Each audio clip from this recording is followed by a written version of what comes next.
그렇다고 리플이 손을 놓고 있었던 것이 아니었습니다.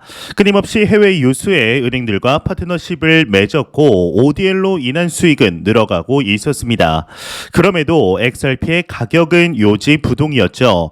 이 정도 된다면 리플의 서비스 자체에 회의감이 드는 것도 사실입니다. 이 소송이 지금 가격의 원인이 아니라는 뜻이죠. 만일 오늘 당장 소송이 합의 또는 리플의 승소로 끝난다고 가정을 해보았을 때 그렇다고 당장 XRP의 가격이 2018년 1월에 4,925원을 찍는 것이 아닙니다. 지금 리플이 집중하는 모델만으로는 분명히 부족하고 XRP 레저 기반의 생태계가 되었든 플레어 네트워크가 되었든 조금 더 확장성 있는 모습을 보여주어야 합니다. 구독과 좋아요, 알림 설정 부탁드립니다. 안녕하십니까. 암호화폐 정보를 전달해 드리는 닥터 비트맨입니다. 2023년의 두 번째 평일 화요일이 찾아왔습니다. 어떻게 편안한 밤 잘 보내셨나요? 현재 2023년에 들어서면서 이 크립토 마켓에 조그만 변화들이 포착되고 있습니다. 이를 시작으로 지난 지긋지긋한 하락이 끝나고 다시금 상승의 물결이 찾아왔으면 좋겠는데 일단은 코인 마켓캡에서 메이저 탑10 코인들 먼저 한번 살펴보도록 하겠습니다. 네, 일단 시가총액 1위의 비트코인의 경우는 전날과 크게 차이가 없습니다. 16,718달러대를 나타내고 있으며 2위의 이더리움은 1.28% 상승한 1,217달러대, 6위의 XRP는 3.9% 상승한 0.35달러대를 나타내고 있으며 이 도지코인의 경우도 2.64% 상승한 0.072달러대를 나타내고 있습니다. 비트코인의 더미넌스, 이더리움의 더미넌스 각각 살펴보게 되면 39.9%, 18.4%를 나타내고 있는데요.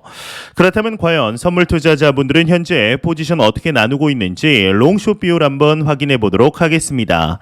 네, 일단 비트코인의 경우는 숏 포지션이 58%로 우위를 점하고 있습니다. 이더리움의 경우는 롱 포지션이 69.58%를 나타내고 있으며 XRP의 경우는 숏 포지션이 70.10%로 우위를 점하고 있네요. 네, 현재 비썸과 트래블룰이 연동되어 있는 빙엑스 거래소에서 총 250USDT의 증정금을 드리는 이벤트를 진행하고 있습니다. 일단 방법은 간단합니다. 첫 번째로는 영상 설명란과 고정 댓글창에 있는 링크를 통해 들어가셔서 핸드폰 번호 인증만 하셔도 50불 상당의 증정금을 드리며 이후 KYC를 통과하시면 추가로 30불 상당의 증정금을 받으실 수 있습니다. 이 두 가지만 하셔도 약 13만 원 가치의 증정금을 받으실 수 있으며 추가로 $500를 빙엑스 거래소로 입금하시고 일주일간 유지만 하셔도 증정금 50불, 선물 거래량이 15만 USDT에 도달하시게 되면 증정금 100불을 받으실 수 있습니다. 이제 거래량 15만 USDT라면 100불로 레버리지 150배로 한 번만 거래하시면 바로 채우실 수 있는 거래량인데요. 이번 1월 말까지 진행을 합니다. 이제 참여하셔서 총 30만 원 상당의 증정금 많은 분들이 받아가셨으면 좋겠습니다.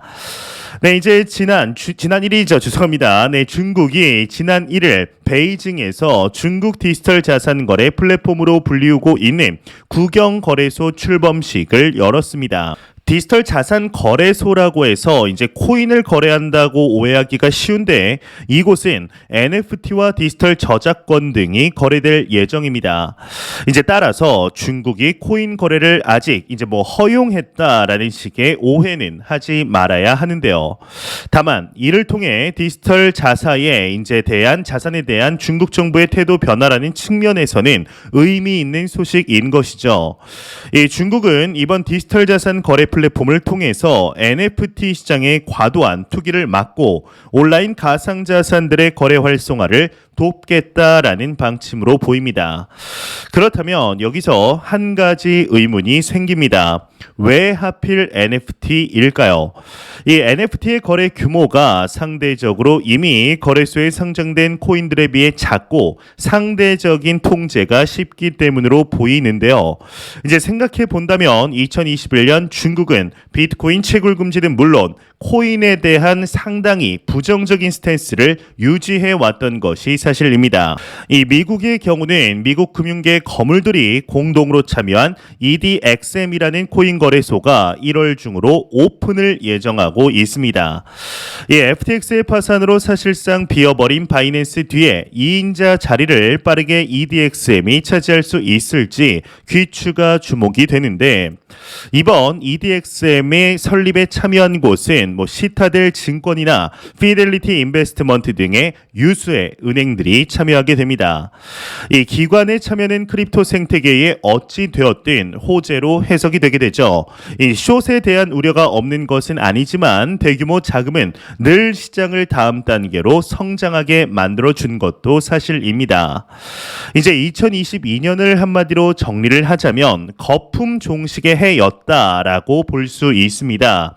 2022년 1월부터 가열차게 금리를 올리기 시작한 FOMC를 통해서 2022년 내내 이제 자산 가격이 하락을 하였습니다. 특히나 기술주라고 불리우는 비즈니스 모델과 크립토가 함께 무너졌는데요. 이렇게 거품이 꺼지고 자산 가격이 하락함에도 불구하고 여전히 살아있는 디지털 플랫폼들은 눈여겨 볼 필요가 있습니다. 그리고 새롭게 나타날 플랫폼들도 주목을 해야죠. 결국 다음 시장은 기존의 강자와 새로운 강자들에 의해 만들어질 것이기 때문입니다. 2023년이 밝았고 새 그릇이 준비되고 있습니다. 이제 코인에 투자했던 투자자들은 새로운 기회에 앞서서 있습니다. 2023년은 사실상 코인을 샀어야 할 마지막 기회로 기록될 가능성이 있는데요.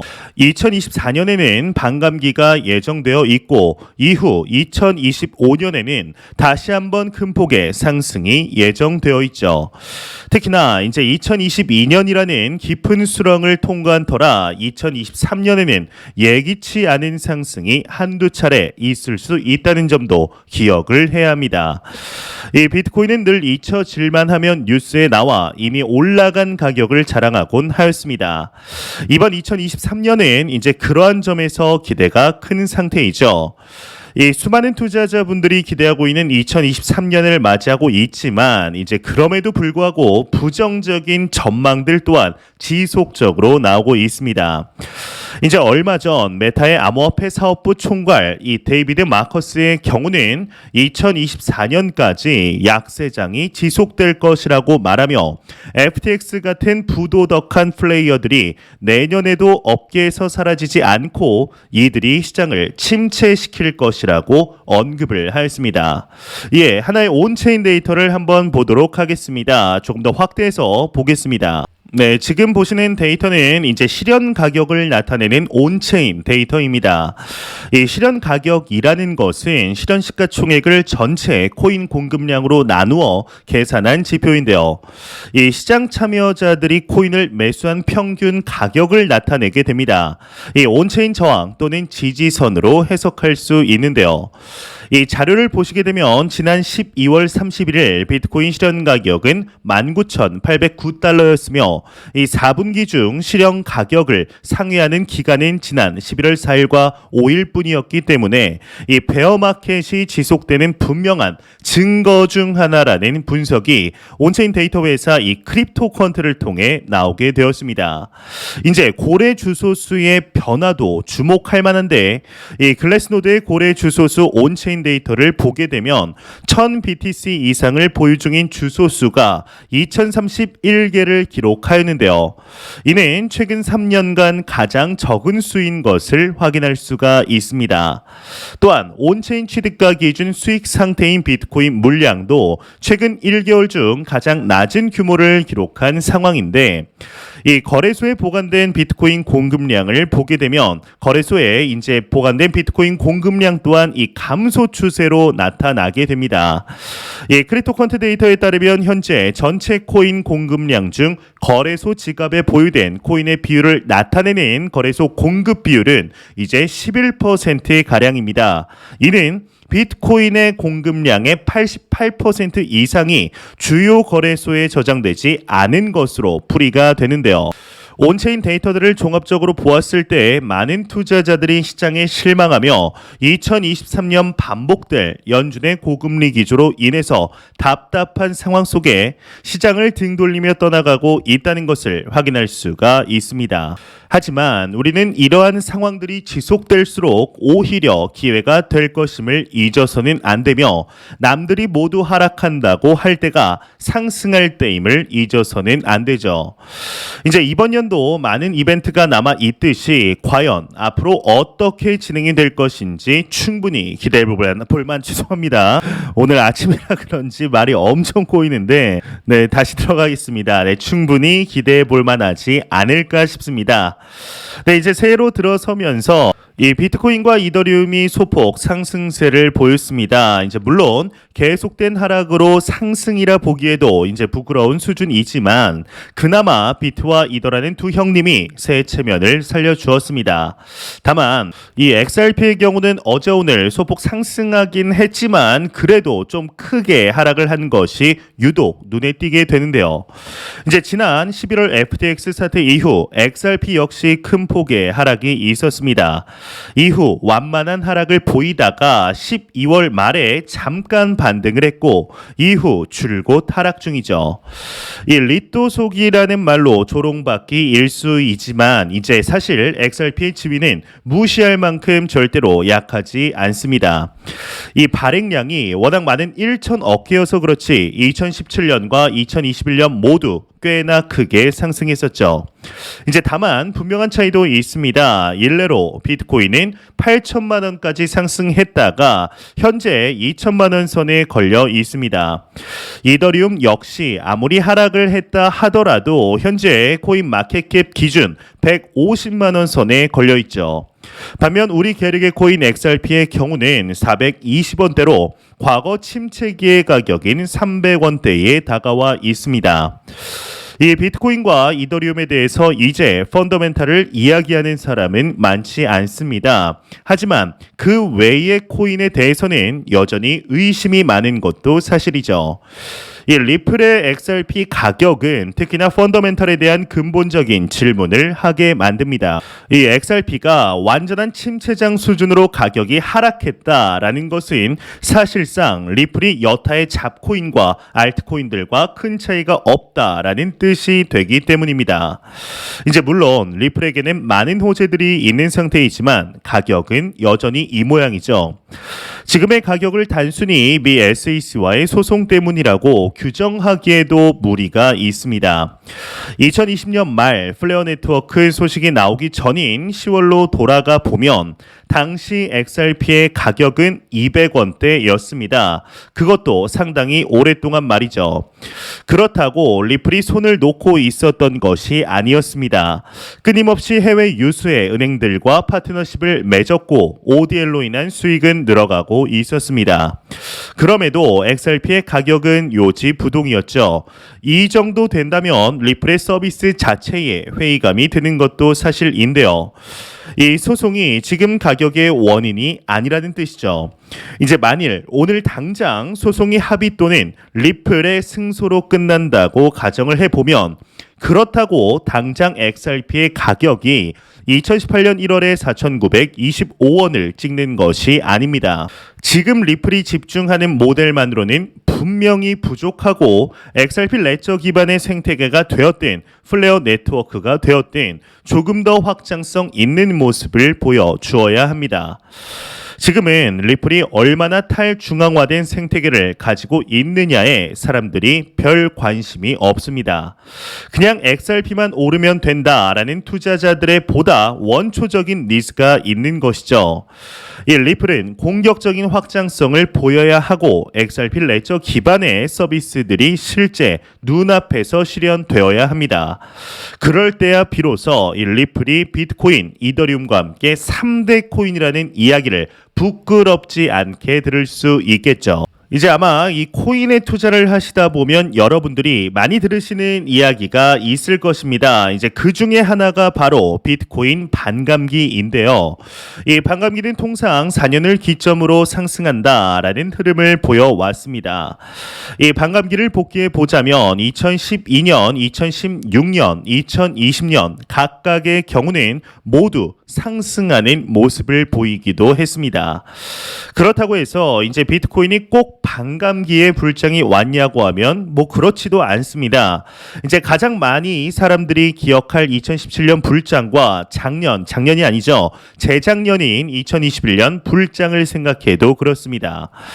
2014년 하락 후에 무려 3년 만에 2017년 불장이 찾아왔고 2018년 하락 후에도 3년 만에 2021년 불장이 찾아왔습니다.